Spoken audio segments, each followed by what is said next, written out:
नमस्कार, स्वागत है आप सभी का। खबर दोपहर देख रहे हैं आप। मैं हूं आपके साथ कृतिका। बुलेटिन की शुरुआत करते हैं। गणतंत्र दिवस से पहले उत्तर प्रदेश के कई शहरों में अलर्ट जारी किया गया है। जहां दिल्ली में 2 आतंकियों की गिरफ्तारी के बाद उत्तर प्रदेश के सभी शहरों में अलर्ट जारी कर दिया गया है। पुलिस प्रशासन की ओर से यह अलर्ट जारी किया गया है। आपको बता दें कि अब से हर संदिग्ध गतिविधि पर पुलिस की नजर रहेगी। स्पेशल साइट्स पर भी पुलिस की तरफ से नजर रखी जाएगी। खुफिया एजेंसियों से मिले इनपुट के बाद अब पुलिस ने पूरे उत्तर प्रदेश के अंदर ये अलर्ट जारी किया है। तो 26 जनवरी को ध्यान में रखते हुए इस वक्त अलर्ट जारी किया गया है पूरे उत्तर प्रदेश के अंदर।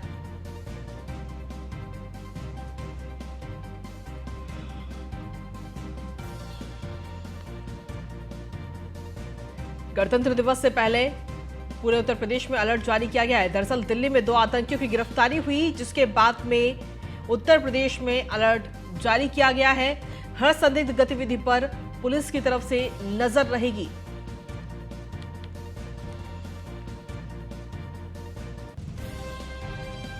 तो स्पेशल साइट्स पर भी पुलिस जो है वो अब नजर रखती हुई नजर आएगी। कहीं ना कहीं खुफिया एजेंसियों से जो इनपुट मिला है उसके बाद में पूरे उत्तर प्रदेश, खास तौर पर वो बड़े शहर जहां पर काफी संख्या में लोग जाते हैं, वो मार्केट जहां पर लोग शॉपिंग करने के लिए पहुंचते हैं उत्तर प्रदेश के अंदर, तो ऐसी जगहों पर जो पब्लिक प्लेसेस हैं उन पर खास तौर पर पुलिस की तरफ से नजर रखी जाएगी। जो इनपुट्स अब हाल ही में मिले हैं, जिस तरीके से दिल्ली के अंदर 2 आतंकियों की गिरफ्तारी हुई, तो उसके बाद में अब उत्तर प्रदेश में कहीं ना कहीं अलर्ट जारी कर दिया गया है, ताकि अगर वहां उत्तर प्रदेश में आतंकी किसी भी प्रकार की कोई प्लानिंग कर रहे हैं तो उस प्लानिंग को सफल ना होने दिया जाए। इस पर पुलिस अब काम कर रही है। सीधे तौर पर कोई भी संदिग्ध गतिविधि अगर पुलिस को नजर आएगी तो तुरंत पुलिस की तरफ से कार्रवाई की जाएगी। गणतंत्र दिवस से पहले ही उत्तर प्रदेश के बड़े जो शहर हैं, जो नामी शहर हैं, वहां पर अलर्ट इस वक्त जारी किया गया है। ये बड़ी खबर आप तक पहुंचा रहे हैं। और इसी पर अधिक जानकारी देने के लिए दिल्ली से हमारे एसोसिएट एडिटर ब्रजेश श्रीवास्तव इस वक्त जुड़ रहे हैं। साथ ही लखनऊ से हमारे संवाददाता नीलेश चौहान हमारे साथ जुड़ रहे हैं। इसके अलावा आगरा से कृष्णा त्यागी हमारे साथ जुड़ रहे हैं और साथ ही अयोध्या से राघवेंद्र शुक्ला हमारे साथ जुड़ रहे हैं। सबसे पहले राघवेंद्र, आपके पास ही आना चाहेंगे। देखिए, अयोध्या देखा जाए तो इससे पहले भी ये इनपुट्स लगातार मिलते रहे हैं कि अयोध्या आतंकियों की नजर में है, खासतौर पर राम मंदिर को लेकर। तो पुलिस किस तरह से इस वक्त वहां पर अलर्ट है, राघवेंद्र? निश्चित तौर पर जब भी कोई खुफिया एजेंसी जो है इनपुट देती है, चाहे वो इंटेलिजेंस ब्यूरो हो रहा हो या लोकल इंटेलिजेंस ब्यूरो हो, इंडिया, तो ये तमाम सारी ऐसी खुफिया एजेंसियां हैं जो लगातार हिंदुस्तान की सरकार को और खासकर पुलिस तंत्र को चौकन्ना करने का काम करती है। 2 आतंकी जब दिल्ली में पकड़े गए तो ऐसा लाजमी है कि चाहे वो अयोध्या हो, मथुरा हो, काशी हो, तो तमाम सारी जगहों पर जो मंसूबे आतंकियों के हैं कि कहीं ना कहीं हमला करके एक बड़ी दहशत को पैदा करना चाहते हैं, उन दहशत गर्दों के जो मंसूबे हैं वह कहीं ना कहीं विफल हो, कामयाब ना हो सके। ऐसे में लगातार प्रदेश सरकार के जो आला अधिकारी हैं, खासकर पुलिस अधिकारी, वह जो है इस इनपुट का ध्यान देते हैं, पालन कराने को लेकर हाथों को निर्देश देते हैं और कहीं ना कहीं उसका नजारा भी अब देखने को मिलता चला जा रहा है। मेटल डिटेक्टर के माध्यम से लगातार चाहे वह मैं अयोध्या की बात करता हूँ कि मेटल डिटेक्टर से ही प्रवेश मिल रहा है। बम डिस्पोजल स्क्वाड के लोगों को भी अलर्ट पर रखा गया है। इसके अलावा तमाम सारी जो एजेंसियां हैं उनको भी लोकल लेवल पर अलर्ट पर रखा गया, क्योंकि 26 जनवरी गणतंत्र दिवस के मौके पर लगातार जो इनपुट मिला था कि पूरे उत्तर प्रदेश में और खासकर धार्मिक नगरियों में दहशतगर्द कहीं ना कहीं आतंकी हमला कर सकते हैं। कहीं ना कहीं उसी अलर्ट को देखते हुए पूरी तरह से जो है इस समय अयोध्या का प्रशासन और उत्तर प्रदेश सरकार के जो अधिकारी हैं वह लगातार अयोध्या पर नजर बनाए हुए और अयोध्या फिलहाल पूरी तरह से जो है संतोषजनक देखी जा रही है।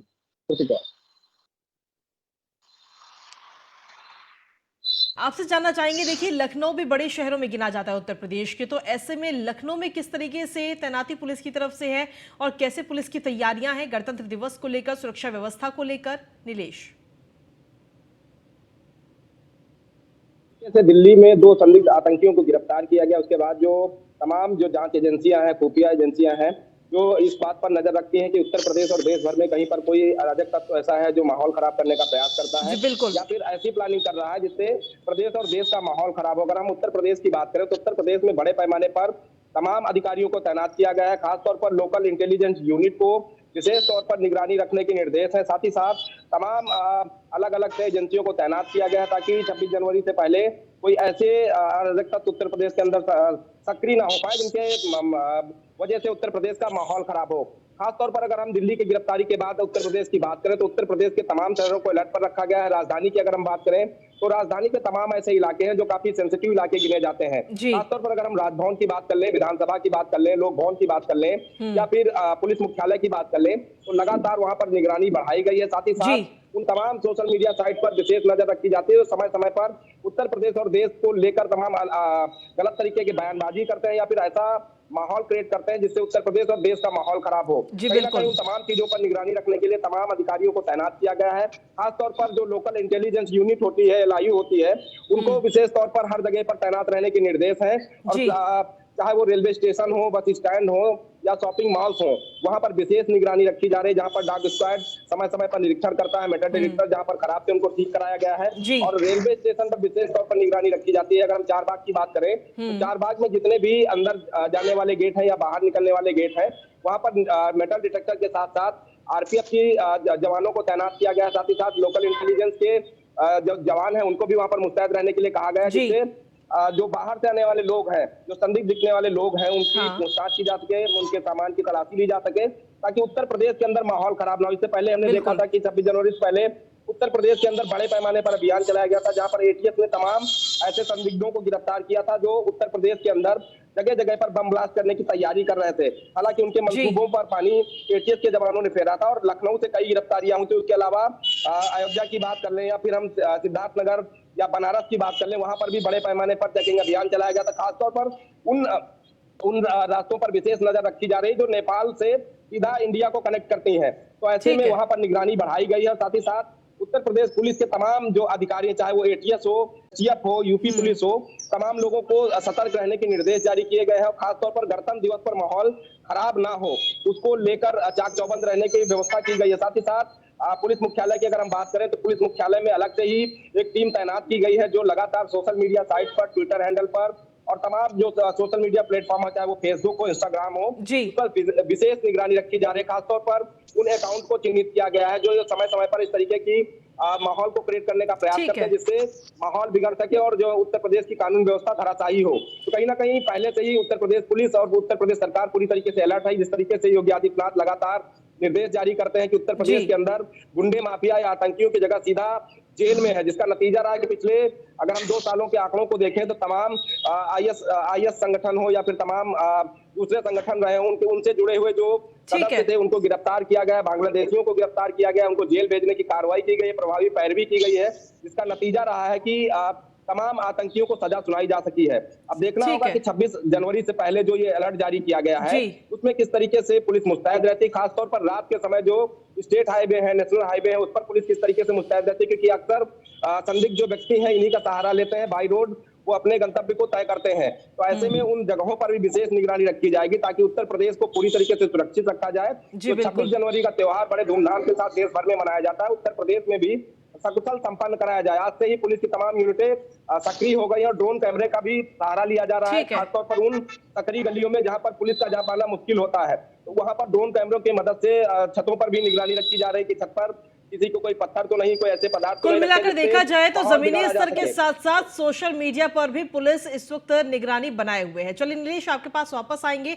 एसोसिएट एडिटर ब्रजेश श्रीवास्तव भी हमारे साथ दिल्ली से इस वक्त जुड़े हुए हैं जहां पर 2 आतंकियों को हाल ही में गिरफ्तार किया गया। ब्रजेश जी, दिल्ली से आतंकियों को गिरफ्तार किया गया लेकिन उसके बदले में अब दिल्ली के साथ साथ उत्तर प्रदेश में भी सुरक्षा व्यवस्था चाक चौबंद कर दी गई है। एक एक गतिविधि पर पुलिस की पैनी नजर रहेगी और खास तौर पर उत्तर प्रदेश के वो शहर जहां पर आबादी भी ज्यादा है और वो शॉपिंग की जगह जहां पर लोग अक्सर शॉपिंग करने के लिए जाते हैं, यानी कि ऐसे पब्लिक प्लेस जहां पर भीड़ अक्सर लगी रहती है, उन पर खास तौर पर पुलिस की नजर रहेगी। ब्रजेश जी, देखिए, कृतिका, सबसे बड़ी बात यह है कि 26 जनवरी का एक बड़ा पर्व गणतंत्र दिवस के तौर पर पूरा देश मनाता है और बिल्कुल। वो इस वक्त आ रहा है, जिसको लेकर के सुरक्षा एजेंसियां पहले से अलर्ट में हैं। जहांगीरपुरी से नौशाद और जगजीत उर्फ जग्गा नाम के 2 संदिग्ध आतंकियों की पुलिस ने गिरफ्तारी की है और उनसे जो भी कुछ खुलासे हुए हैं वो बेहद सनसनीखेज है। सबसे बड़ी बात यह है कि राइट विंग के वो तमाम नेता जो है वो फिर चाहे पंजाब के हों, उत्तर प्रदेश के हों, दिल्ली के हों, वो इन आतंकियों के निशाने पर थे। लगातार पाकिस्तानी आईएसआई जो है के संपर्क में ये दोनों आतंकी थे और सबसे बड़ी बात यह है कि सोहेल नाम का एक आतंकी जिसके संबंध लश्कर-ए-तैयबा के साथ थे, जो 2018 में जेल में बंद था, उसके बाद वो पाकिस्तान चला गया था। सोहेल के साथ भी इन लोगों के लगातार संबंध थे। तो कुल मिलाकर के अगर देखा जाए तो ये जो 2 संदिग्ध आतंकियों की गिरफ्तारी हुई है, इन्होंने जिस तरीके की जानकारियां दी हैं वो बेहद चौंकाने वाली हैं। और इसी के बाद न सिर्फ गणतंत्र दिवस बल्कि G20 जो समिट होने जा रही है, G20 देश में जो है उसका बड़ा आयोजन हम लोग करने जा रहे हैं। तो G20 और गणतंत्र दिवस परेड को दहलाने की साजिश रची जा रही थी। इतना ही नहीं, उत्तर प्रदेश के कई महत्वपूर्ण, उसमें अयोध्या एक महत्वपूर्ण जगह है, अयोध्या, वाराणसी जैसे कई सेंसिटिव प्लेस हैं जिसको रिलीजियस प्लेसेस के तौर पर जाना जाता है, वहां पर भी जो है बड़े हमले की फिराक में आईएसआई और लश्कर-ए-तैयबा के आतंकी लगातार काम कर रहे हैं। एक और बड़ा इनपुट मिला है कि जिस तरह से खालिस्तानी संगठन जो है, जो खालिस्तानी आतंकी संगठन है, वो भी जगजीत सिंह जग्गा और खालिस्तानी संगठन के संपर्क में भी था। तो सीधे तौर पर केवल पंजाब ही नहीं बल्कि उत्तर प्रदेश और दिल्ली भी आतंकियों के निशाने पर हैं और गणतंत्र दिवस परेड या फिर गणतंत्र दिवस के बाद जो है G20 के समय किसी बड़े हमले की साजिश अंजाम दी जा सकती है। तो इसको लेकर के लगातार इनपुट्स मिले हैं। अब सुरक्षा एजेंसियां इसको लेकर मुस्तैद हो चुकी हैं, पूरी तरीके सतर्कता बरत रही हैं। उत्तर प्रदेश के अलग अलग इलाकों में सुरक्षा बरती जा रही है, दिल्ली के तमाम इलाकों में भी इंटेलिजेंस एक्टिव हो गई है और लगातार चूंकि खुद तमाम पॉलिटिकल एक्टिविटी भी तेजी के साथ बढ़ रही हैं। आज खुद प्रधानमंत्री नरेंद्र मोदी का दिल्ली में रोड शो है। तो इस तरह की तमाम चुनौतियां हैं जो सुरक्षा एजेंसियों के समक्ष हैं, लेकिन सारी सुरक्षा एजेंसियां पूरी तरीके से एक्टिव मोड में हैं, चुस्त और मुस्तैद नजर आ रही हैं और सीधे तौर पर अलर्ट घोषित किया गया है कि सभी जो संदिग्ध जगह हैं, जो भीड़ भाड़ वाले इलाके हैं, इन सभी पर खासी मुस्तैदी बरती जाए और कम से कम गणतंत्र दिवस तक जो है पूरी तरह से मुस्तैदी बरतने के निर्देश दिए गए हैं। ठीक है सर, आपके पास में वापस आते ब्रजेश जी। हमारे साथ में आगरा से हमारे संवाददाता कृष्णा त्यागी भी लगातार बने हुए हैं। कृष्णा, पर्यटन के हिसाब से आगरा काफी अहम है और कहीं ना कहीं आतंकियों की नजर भी आगरा में रहती है कि किसी भी तरीके से वहां पर कुछ ऐसी हरकत की जाए जिससे कि पूरा आगरा दहल जाए, पूरा यूपी दहल जाए। तो फिलहाल पुलिस की तरफ से क्या कुछ चाक चौबंद व्यवस्था है आगरा में? बिल्कुल कृतिका जी, आपको बता दूं, जिस प्रकार दिल्ली में 2 आतंकी गिरफ्तार होने के बाद आगरा में भी प्रशासन अलर्ट मोड पर दिखाई दे रहा है। चाहे आगरा में रेलवे स्टेशन की बात करें, चाहे बस स्टैंड की बात करें, चाहे ताजमहल की बात करें, लाल किले की बात करें, तमाम ऐसे मूवमेंट हैं जहाँ पर बिल्कुल सुरक्षा बढ़ाई गई है और गणतंत्र दिवस को लेकर की यहाँ पर पूरी तरह से चाहे सोशल मीडिया की बात करें, चाहे सोशल साइट की बात करें, तमाम ऐसे जो पहलू है उस पर उसको लेकर यहाँ पर सुरक्षा बढ़ाई गई है। यहाँ पर आने वाली समय पर दिलवादी गणतंत्र दिवस है, उसको लेकर यहाँ पर तैयारी बिल्कुल पूरी तरह से बढ़ा दी गई। ताजमहल पर भी आज हमने देखा कि सुरक्षा अतिरिक्त पुलिस फोर्स बनाया गया और अन्य सुरक्षा कर्मी भी वहाँ पर मौजूद थे। एक एक व्यक्ति पर बिल्कुल तरीके से बिल्कुल वो चेकिंग हो रही थी। ऐसे रेलवे स्टेशन का नजारा था। आज वहाँ पर रेलवे स्टेशन का भी चौक चौबंद व्यवस्था दिखाई दी। तो कह सकते हैं प्रशासन के लिए बहुत बड़ा चुनौती का विषय है, क्योंकि आने वाले समय पर फरवरी में ही G20 का भी सम्मेलन होने जा रहा है। 11 से 13 तारीख तक यहाँ पर G20 का सम्मेलन होने होगा। उसको लेकर अभी गणतंत्र दिवस का भी समय है, तो गणतंत्र दिवस और G20 की तैयारी प्रशासन पूरी तरह से अलर्ट, कोई भी गतिविधि, कोई भी कोताही बरतना नहीं चाह रहा है, क्योंकि यहाँ पर गणतंत्र दिवस को लेकर कई जैसे ताजमहल है, ताजमहल तो सबसे ज्यादा नजर रहती है, क्योंकि सबसे ज्यादा ताजमहल और लाल किला रहता है।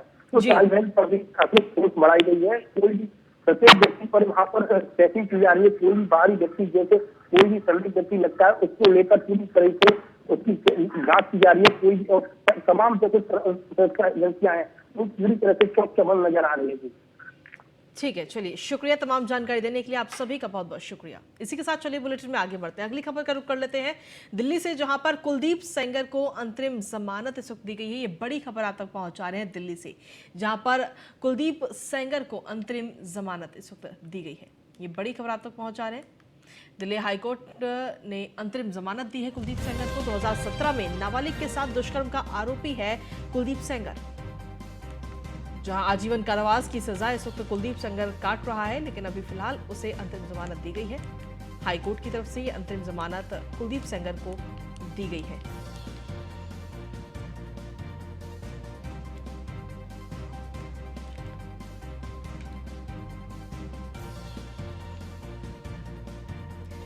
तो बेटी की शादी के लिए अंतरिम जमानत इस वक्त मिली है।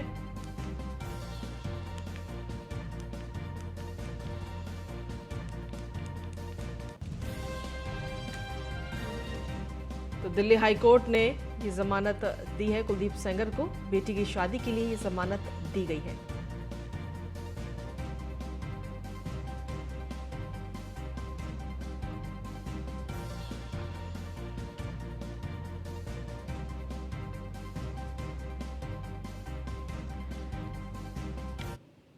और चलिए अगली खबर का रुख कर लेते हैं बिजनौर से, जहां पर भारतीय जनता पार्टी के नेता का बीजेपी विधायक और पूर्व सांसद ने समर्थकों से बंधक बनाया है। ये पूरा मामला इस वक्त सामने है बिजनौर से। मामले की सूचना मिलते ही इस वक्त एसपी ने जाकर महिला नेता को छुड़ाया है। विधायक और पूर्व सांसद ने दबाव बनाकर महिला नेता के भांजे पर मुकदमा दर्ज कराया है। महिला नेता के भांजे पर धारा 307 के तहत ये मुकदमा दर्ज कराया गया है। ये बड़ी खबर आप तक पहुंचा रहे हैं। विधायक और पूर्व सांसद ने महिला नेता के भांजे पर यह मुकदमा दर्ज कराया है। महिला नेता के भांजे पर धारा 307 के तहत मुकदमा दर्ज कराया गया। कैसे कैसे करके मैं रात 10 किलोमीटर लगभग पड़ता है वो एरिया, एक बाइक वाले को मैंने किसी तरह समझाया बुझाया, तब मैं उससे रेहड़ थाने में आई। तब एसपी पूर्वी धर्मवीर जी जो हैं उनके द्वारा पुलिस को भेजा गया। तब मेरे वहाँ से रात 2 बजे मुझे गाड़ी और मेरे मोबाइल मिले। मैं 2 घंटे तक उनसे मैंने कहा कि मेरी तहरीर लिख लो। उन्होंने मेरी तहरीर भी नहीं कि मेरे साथ ऐसा हुआ।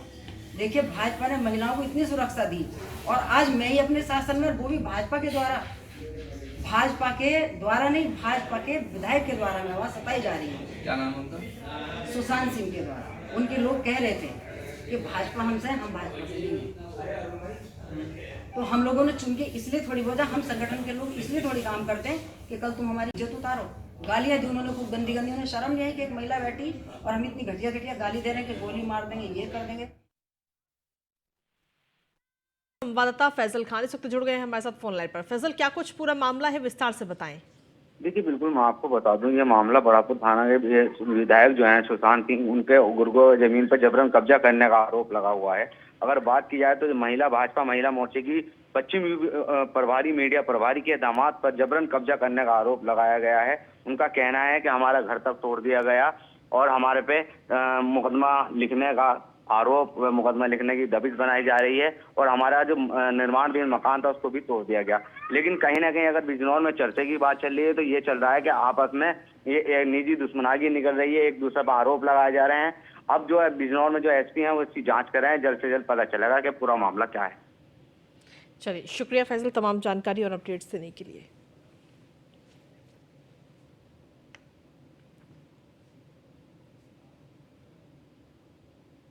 लगातार बढ़ रही ठंड के कारण लोगों को काफी दिक्कतों का सामना इस वक्त करना पड़ रहा है और इसी बीच कुछ लोग मानवता की मिसाल भी पेश कर रहे हैं और कड़कड़ाती ठंड से बचने के लिए लोगों की मदद कर रहे हैं।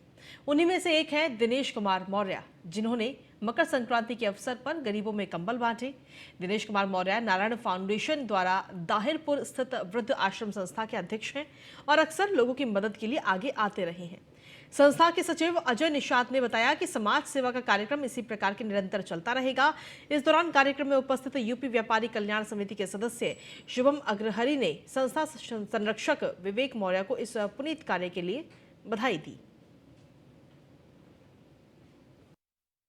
नारायण फाउंडेशन द्वारा, जो आपके अम्बेडकर नगर की संस्था है, जो समाज कार्यों में बढ़ चढ़ के हिस्सा लेती रहती है, जिस संस्था के अध्यक्ष दिनेश कुमार मौर्य जी हैं और इसके सचिव अजय निषाद जी हैं और इस संस्था के संरक्षक, जिनके निर्देश पे, जिनके आह्वान पे ये कार्यक्रम आज हुआ, विवेक कुमार मौर्य जी, उन्होंने इस कार्यक्रम के लिए, उनके मन में एक बात आई कि ठंड इतनी है, हमारे नगर में एक वृद्धाश्रम है, वहाँ पर जितने वृद्धजन रहते हैं उनका कोई नहीं है, तो हमारी संस्था उनके लिए कम से कम एक छोटा सा गिलहरी वाला जो राम सेतु में सहयोग हुआ था, उस नाते आज कंबल वितरण का कार्यक्रम यहाँ पर रखा गया।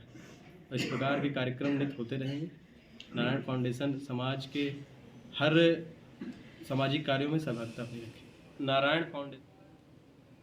और इसी बीच बड़ी खबर का सीधे रुख कर लेते हैं उत्तराखंड से, जहां पर 20 दरोगाओं को एक साथ निलंबित किया गया है। 2015 की पुलिस भर्ती परीक्षा से ये पूरा मामला जुड़ा हुआ था। धोखाधड़ी और नकल से भर्ती होने के आरोप लगे थे। जांच पूरी होने तक सस्पेंड रहेंगे 20 दरोगा। ADG law and order V Murugesan ने ये आदेश जारी किए हैं। ये बड़ी खबर इस वक्त आप तक पहुंचा रहे हैं।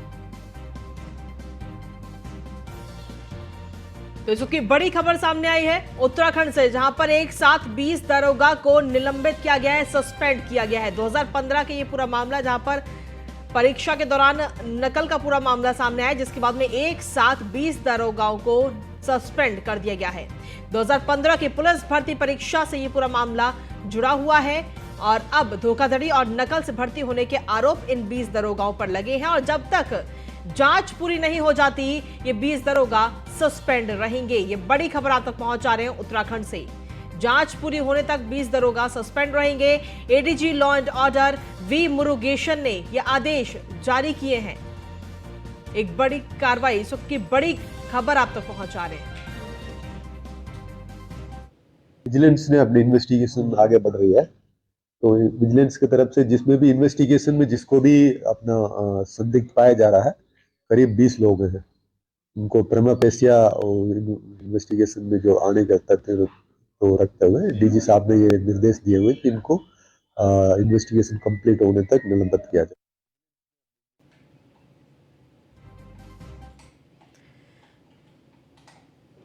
तो बड़ी खबर इस वक्त आप तक पहुंचा रहे हैं।